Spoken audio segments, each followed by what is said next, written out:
আজকে এমন কিছু কথা বলবো ক্রিপ্টো ক্ল্যারিটি অ্যাক্ট নিয়ে, যেটা শুনলে কিন্তু জাস্ট মাথা ঘুরে যাবে।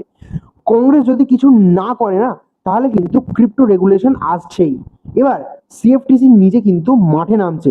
আমেরিকার ক্রিপ্টো ক্ল্যারিটি অ্যাক্ট, এই বিলটা কিন্তু কংগ্রেসে আটকে আছে মাসের পর মাস। ল মেকার্স একমত হতে পারছে না, কিন্তু সিএফটিসি বলছে আমরা অপেক্ষা করব না ভাই। সিএফটিসি মানে হচ্ছে কমোডিটি ফিউচার্স ট্রেডিং কমিশন। এরা মূলত ফিউচার্স আর ডেরিভেটিভস মার্কেট গুলোকে কিন্তু রেগুলেট করে। এখন এরা বলছে যে কংগ্রেসের অ্যাপ্রুভাল ছাড়াই কিন্তু নিজেদের এক্সিস্টিং অথরিটি ব্যবহার করে ক্রিপ্টোর ওপর নতুন নিয়ম কিন্তু এরা আনতে পারে। এর মানে এর মানে হচ্ছে যে বিটকয়েন, ইথিলিয়াম সহ অনেক টোকেনকে সিএফটিসি কমোডিটি হিসাবে কিন্তু ট্রিট করতে পারে এসিসির আগেই। এখন যেটা হচ্ছে, এই এসিসি আর সিএফটিসির মধ্যে কিন্তু রেগুলেটর নিয়ে বা একটা জাস্টিস ওয়ার কিন্তু শুরু হয়ে গেছে। মার্কেট ফুল গরম এখন, ঠিক আছে।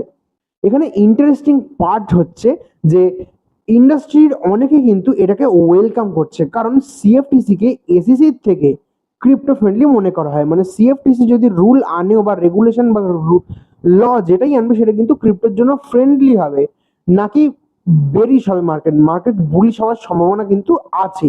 তো তোমার কি মনে হয় যে তুমি মানে সিএফটিসি রেগুলেট করলে বা সিএফটিসি ল দিলে সেটা কি ক্রিপ্টোর জন্য ভালো নাকি খারাপ? কমেন্ট করে জানাও তুমি সিএফটিসির পক্ষে নাকি এসিসির পক্ষে।